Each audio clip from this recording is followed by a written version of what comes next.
Hello 8th graders, I am going to take this time to explain to you the matter analogy chart that you guys are going to be working on in class today. First off, I want to make sure that you know that this is what the homework is that's written on the whiteboard in the front of the room, and it is due on Monday. So I highly recommend that you start out in one way like this to make sure that you put your name on the top, and somewhere up there I would write due Monday. Now let's get into some of the details. The first thing that I want to point out to you is what an analogy is, and it's written right at the top of your paper. An analogy is a well-understood situation that we use to compare and describe something that is not well understood. So we take something everyone knows really well, and we say, it's kind of like that, in order to describe something that isn't known very well. And some analogies are definitely better than others. So what our job is to make a poster that is one that is better than others. And the place where we're going to start is talking about my example of my analogy. And my analogy is a situation from school.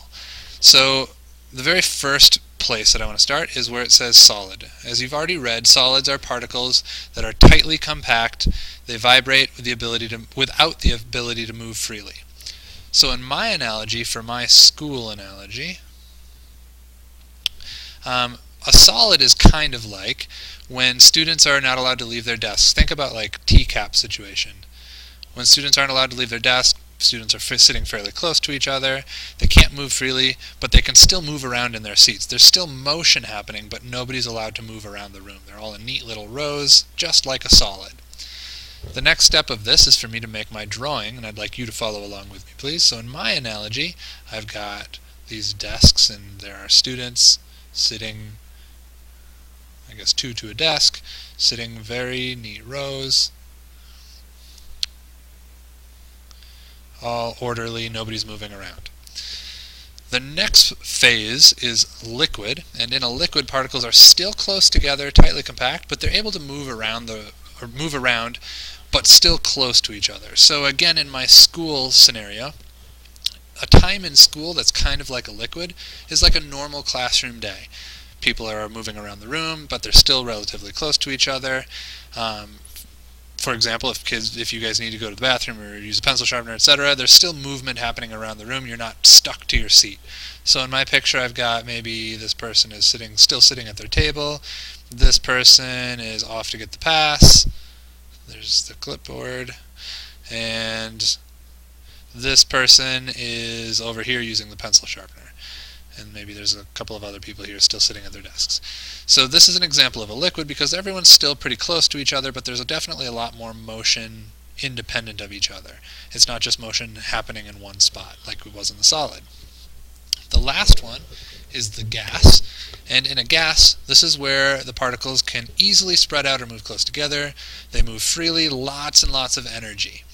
Well, to stay with the school analogy, a gas is kind of like when students are playing tag during gym. They're spread out, sometimes they're close together, but everyone's moving a lot. So in this situation, I've got somebody over here, they're running that way, and somebody over here is maybe just kind of hanging out for a minute. This person over here is running this way, and this person is running that way, and there's just commotion. Everyone's moving all sorts of different directions. This is a lot like a solid. So my analogy with school as a situation matches each one of these phases of matter. Your job is going to be to work solo by yourself without a partner to make your own analogy and a drawing of your analogy just like I did over here. This is going to be your rough draft for the poster that you're going to spend time on working today. And the poster is what's due on Monday. I want to point out that this paper is what needs to be turned in with your poster, and here's the reason why. On the back side of this is the rubric, and I want to quickly run through a few things to make sure that you are as clear as possible before I end this video. The first place, there are going to be 4 things that you're going to be graded on. The first place is your analogy. You need to choose an analogy that actually makes sense, and it clearly shows a comparison to the states of matter. One of the things that I'm definitely going to be looking for is, did you pick a certain situation? For example, on mine, I picked school. It wouldn't make sense and it wouldn't get a good score in this category.